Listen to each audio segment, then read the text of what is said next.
Look how the snow is snowing. Your eyes are soft and glowing.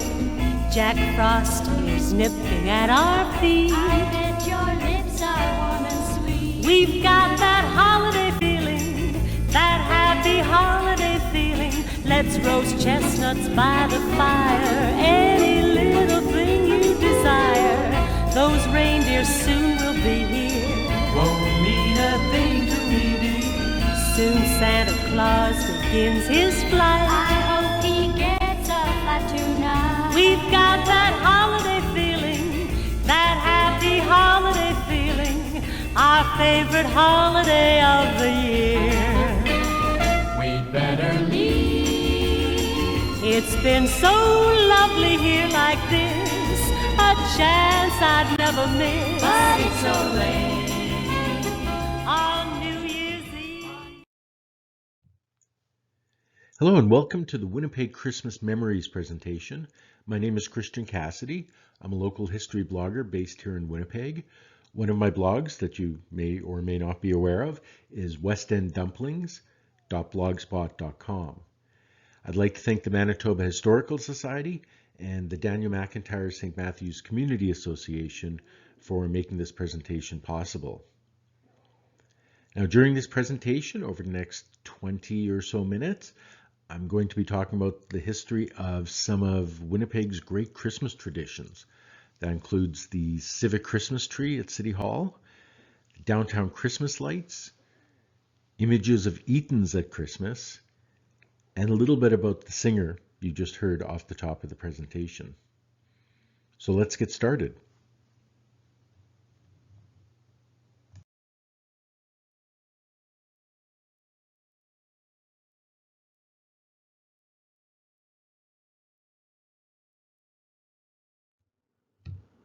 So the first Christmas tradition I want to talk about is the Winnipeg Civic Christmas tree.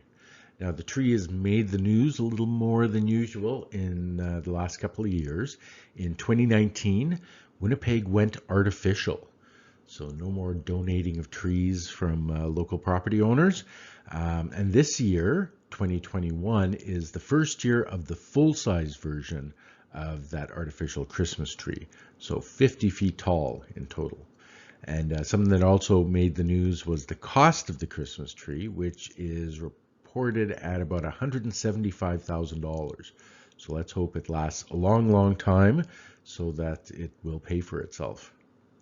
Now, the lighting of the Christmas tree each year is a really happy event. Usually the mayor and other local politicians come out, you have school kids, they flip the switch, you have polite applause. But the tradition dates back more than a century and to a much sadder occasion.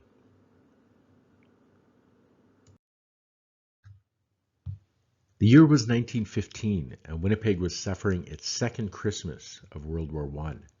At 7:30 p.m. on December the 21st, Mayor Richard Waugh turned on the lights of Winnipeg's first ever civic Christmas tree. It was described in one newspaper article as being a 69-foot tall fir tree with 1,000 to 2,000 red, white, and green electric lights on it. It was also decorated with little flags of the Allied nations. The Winnipeg Free Press described the tree as, quote, standing with majestic stateliness in supreme command of the entrance to the City Hall, close quote. You can see in the presentation slide that there is a picture there of a Christmas tree in front of City Hall, but that was many, many years later. I could not find a picture of that 1915 Christmas tree, which is too bad. I think that it would have made a wonderful photo, 69-foot tall fir tree in front of the stately old gingerbread City Hall would have made a beautiful Christmas scene. Now, the Christmas tree was a fundraiser for the Winnipeg Returned Soldiers Committee, which had been created about 6 months earlier, maybe July, August 1915. Richard Waugh was its chair. So if you're wondering how in the world did they cut through all the red tape to be able to put a Christmas tree up in front of City Hall, well, having the mayor as the chair of your organization probably went a long way to getting that done. The committee had two mandates. The first was to look after soldiers who came home from the war, and certainly in those early years, that usually meant the wounded.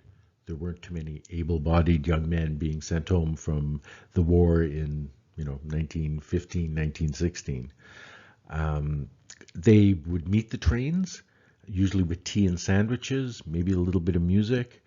And things they did for the soldiers was things like finding temporary lodgings. A lot of these were young single men who went off to war and they gave up their apartments. When they left, they needed a couple or a few days to get their bearings straight when they came back to town. Some of them were also young men who still had another trip to make to a small town or a village outside of Winnipeg, and they too needed some temporary lodgings until they could figure out the last leg of their trip home. One of the people who did a lot of those visits at the train station was Harriet Waugh, the wife of the mayor.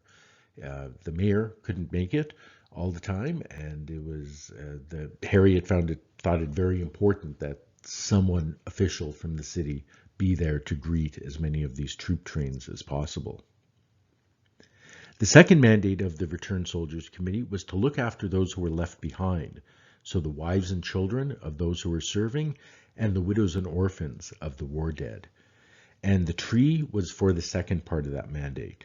The money raised would be split between the wives and children and the widows and orphans.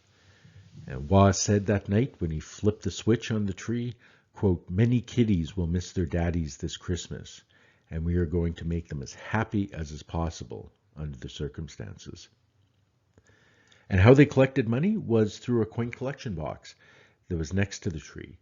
Musical entertainment was booked throughout the day and the evening, usually the remnants of military bands that were left behind in Winnipeg, and that music would attract people to the tree to make a donation.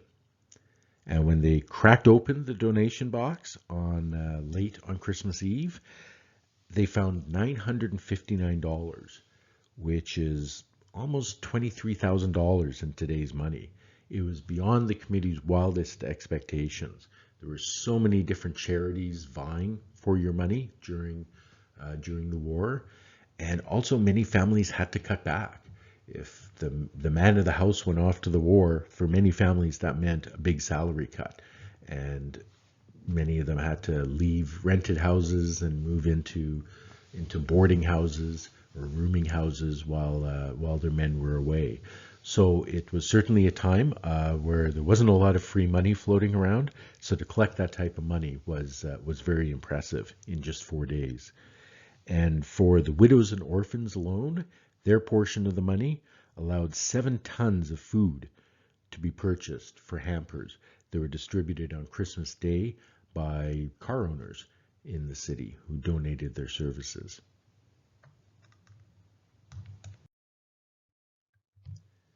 That first Christmas tree was such a success that in 1916, they erected it on December the 11th, so 10 days earlier than in 1915. Also, City Hall Square was decorated with Christmas lights. That was the little park between City Hall and Main Street, and made a little bigger deal about Christmas that year at City Hall. Now, because groups knew well in advance that the Returned Soldiers Committee was going to put up the tree again, there was a lot more fundraising. Different theater groups and orchestras and choirs had charity concerts that year and donated money to the cause.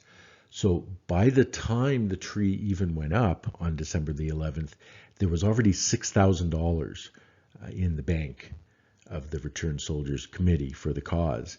And that's about $145,000 in today's money. And unfortunately, I couldn't find what the final total was that year. But you can imagine that after the tree being up for 14 days, that they probably raised another $5,000 or $6,000 on top of that. The lead time for the 1916 tree also allowed the committee to buy toys and other gifts for children as well. So it wasn't just food hampers that year. The tradition of the civic Christmas tree lasted until 1918, and then it disappeared. The war was over. People were getting back to their lives. Certainly in Winnipeg, they weren't happy times that people were going back to. We, of course, went through the Winnipeg General Strike. We had a flu pandemic. There were a couple of miserable years after that. We probably could have used the Civic Christmas tree, but it wasn't in the cards. The Christmas tree tradition did return in 1928 by Mayor Daniel McLean, and it seems to have carried on through the Depression and World War II. The photo that you see there is from 1929, and as you can maybe see from that, there wasn't as much emphasis on a single Christmas tree. Some year there were 2 Christmas trees, and they would have some singer, maybe an afternoon of singing or performances in the City Hall Square. But there wasn't a fundraising component to the Christmas tree. So it wasn't as big a deal in those later years, the official lighting of the Christmas tree. And as I said, it carried on through the Depression and World War II. And soon after World War II, the tradition went dead again.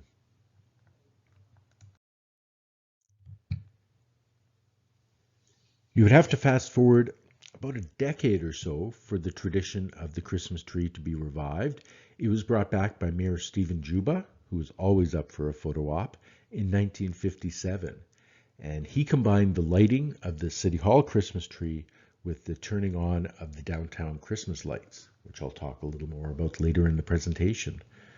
There was no tree in 1962 and 1963 because they were demolishing the old gingerbread City Hall and building the current Civic Center. And when the tradition resumed in 1964, it appears to have been a regular event every year since then. And there you have it. So the tradition of Winnipeg's Civic Christmas tree.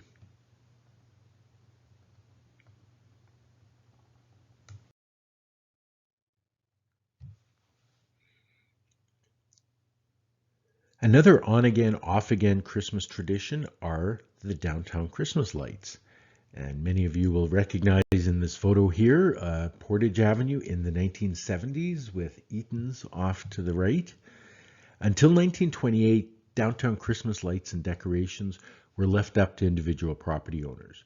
So you would have places like EATON'S in the Bay, and some of the smaller stores would go all out to decorate the stores. And some store owners wouldn't do anything at all.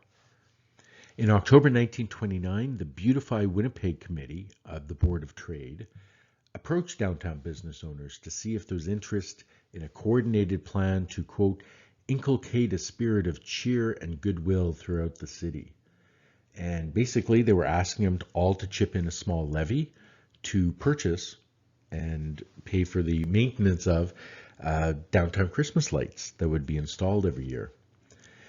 Now, the survey was sent out to businesses the day before the stock market crash of October 1929.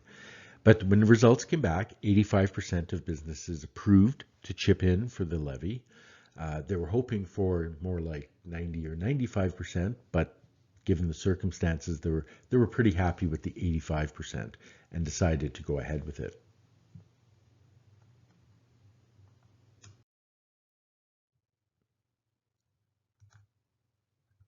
The man responsible for the program was Wilbur D. Law, and he was secretary of the Grain Insurance and Guarantee Company and the chair of the Board of Trade's Beautify Winnipeg Committee.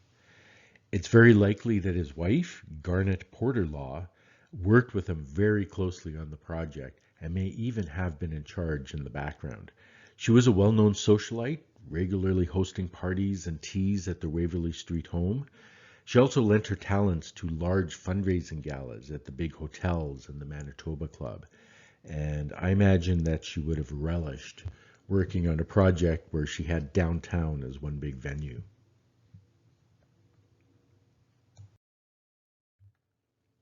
Now, there are 2 types of decorations that the Board of Trade purchased. The first are a little bit hard to see. They were fir bows that were attached to street lamp posts with lights. So they were strung between the bows and ran along the sidewalks. And the second were the strings of lights that you can see hanging across Portage Avenue and a little bit of Main Street up to City Hall. Now, the Board of Trade had 2 partners for this.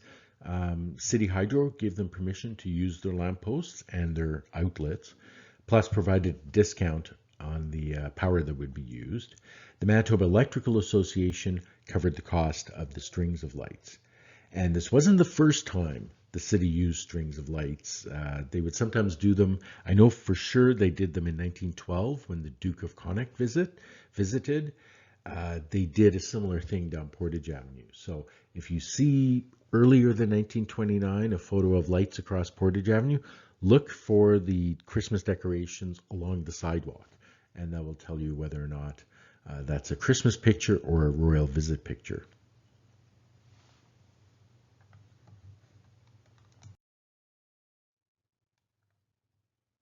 Now in 1930, there were no downtown Christmas lights due to the drought. 1929 to about 1931 were very, very dry years on the prairies. Rivers ran low, and Christmas 1930, there were power shortage scares. So City Hydro would not let their electricity be used for things like Christmas decorations. The tradition did return, though, in 1931 and 1932. By 1933, the business community was reeling from the prolonged effects of the Depression. The Board of Trade announced that it wouldn't pursue the lights that year due to the lack of support expressed by its members. They simply could not afford to pay the levy any longer. And if there was any thought of maybe bringing the Christmas lights back later in the Depression, if it was a case where Mr. and Mrs. Law were the driving force behind the project, they wouldn't have been around to resume it. Mr. Law died suddenly in April 1935 at the dining room of the Baltimore Hotel in New York City while he was on a business trip. Mrs. Law died in Chicago that same November of a heart attack while she was visiting his relatives down there. I believe she was behind the wheel of a car when she passed out. Sadly, and the couple were in their late 40s, early 50s, so it was quite a shock to the city, and may have been a reason why the Christmas decorations didn't resume in later years.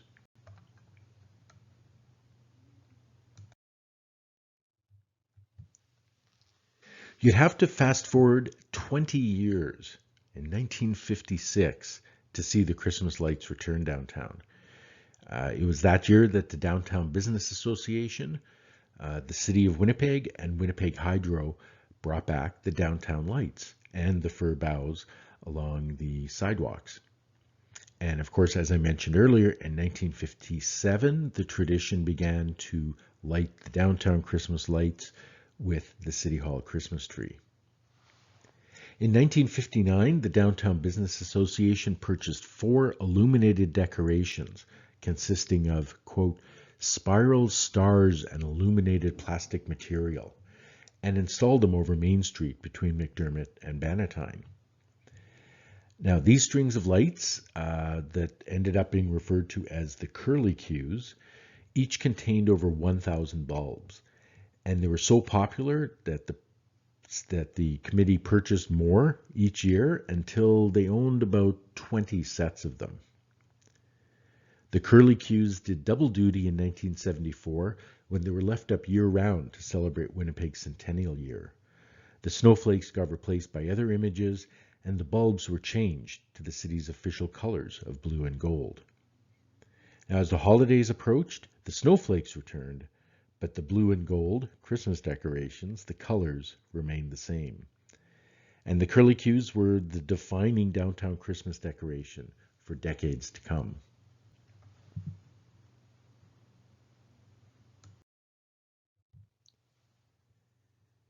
In 1999, new technology and a Portage Avenue redevelopment project meant big changes to the downtown Christmas lights. Gone were the curlicues and the fir bows, in favor of a collection of 750 pole-mounted fixtures that depicted snowflakes, angels, elves, and poinsettias, as well as 5 large center median Christmas vignettes. And in the photo here, you can kind of see some of the elves up on the lampposts, and the vignette in the median is Santa and his reindeer, and there's another one, I think Old Man Winter blowing, is across from City Hall. Now, in all, 7.5 kilometers of LED rope lighting is used in these new Christmas displays. And there you have a little bit about the history of Winnipeg's downtown Christmas lights.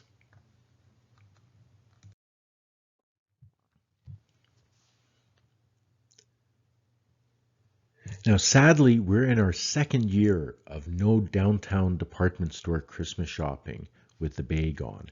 EATON'S, of course, went long before it, back in 1999. And EATON'S was certainly a go-to destination for Christmas, even if you were a Bay person, because back then there were EATON'S people and Bay people, but at Christmas time they crossed over and visited each other's stores. And EATON'S, of course, always made a big deal out of Christmas.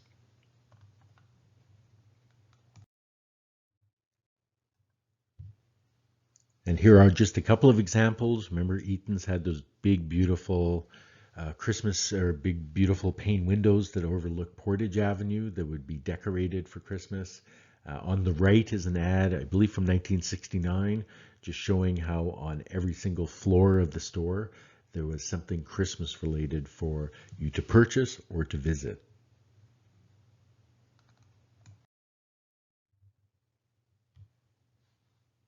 And this tradition, of course, went back to the very early days of the store. Here's a postcard image from 1907 entitled Santa and His Bears at the T. Eaton Company, Winnipeg, 1907. And I hope they're stuffed bears, not real bears. You can see that they're dressed in kilts, and there's a bagpiper there with them, along with Santa Claus. So sadly, that isn't a tradition I remember. It would have certainly been something interesting to see.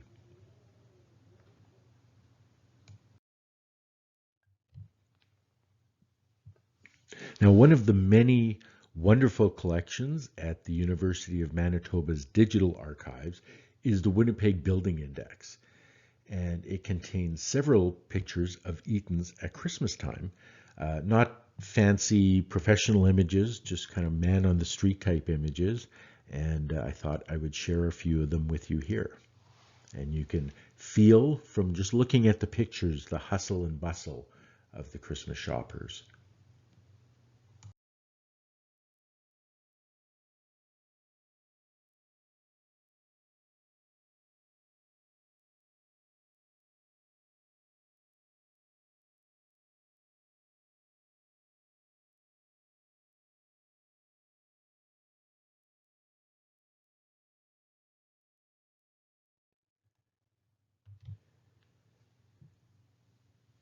You may also remember another Christmas tradition at EATON'S is the fairy tale vignettes that they set up each year at Christmas time in Toyland, which I believe was on the very top floor of the EATON'S building.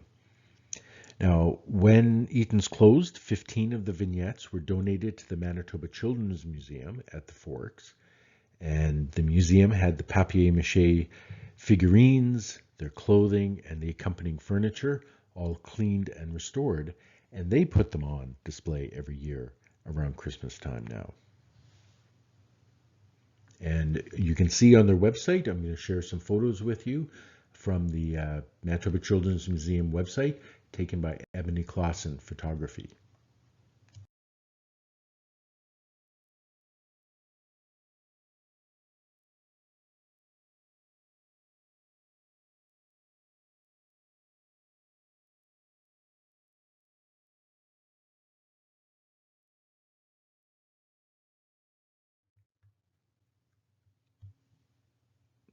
Now, off the top of this presentation, you would have heard a little bit of music, and that was That Holiday Feeling.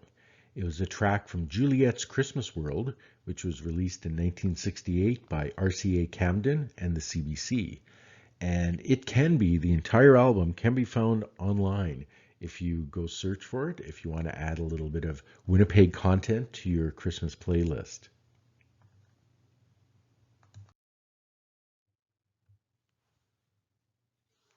Now, Juliette is considered Canada's first TV-era superstar.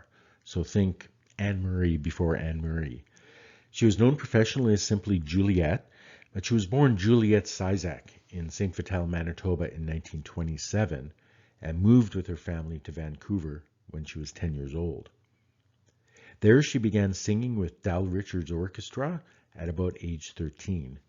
Now, Richards was a big deal in Vancouver. He was the maestro of his own big band swing orchestra that had just started as the house band at the ballroom of the Hotel Vancouver, and that gig would last for 25 years. Through Richard's show, Juliette got guest appearances first on local radio and by age 15 on CBC radio nationally, and that led to TV spots. And her wholesome appearance and beautiful voice got her noticed. It began with TV specials, especially around Christmas time. Then Juliette got her own Saturday night variety show on CBC television, and that lasted from 1956 to 1966, and she was the lead-in for Hockey Night in Canada. She was introduced off the top of the show with the phrase, "Ladies and gentlemen, here's your pet, Juliette," and the "Our Pet Juliette" tagline stayed with her throughout her career.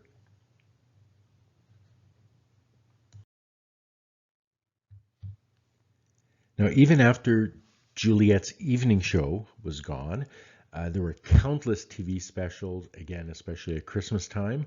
And in the early 1970s, she had a CBC national daytime TV talk show as well. It's interesting that Juliette signed her first record deal. It was a 7-year deal in 1946 at age 19, but seems to have only recorded maybe 3 albums. She seemed to let her TV work and her live performances do her talking for her. She toured the country extensively. I found a Jean Telpner article in the Tribune that noted that she had more than 50 club gigs booked in 1956 and was already booked out for 1957. Juliette did return to Winnipeg on several occasions, including a summer 1958 gig at Rancho Don Carlos in her old stomping grounds of St. Vital. She was also the feature entertainer at the grand opening of the new wing of the Marlborough Hotel and its Skyroom Ballroom in February 1960. In 1972, she was one of the featured performers in a nationally televised CBC TV Christmas special from the Centennial Concert Hall featuring the Winnipeg Symphony Orchestra. Juliette received the Order of Canada in 1975, and she died in Vancouver in 2017 at the age of 91.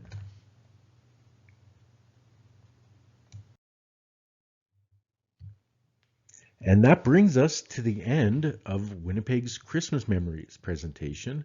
I want to thank you all for joining me, and thanks to the Manitoba Historical Society and DMSMCA.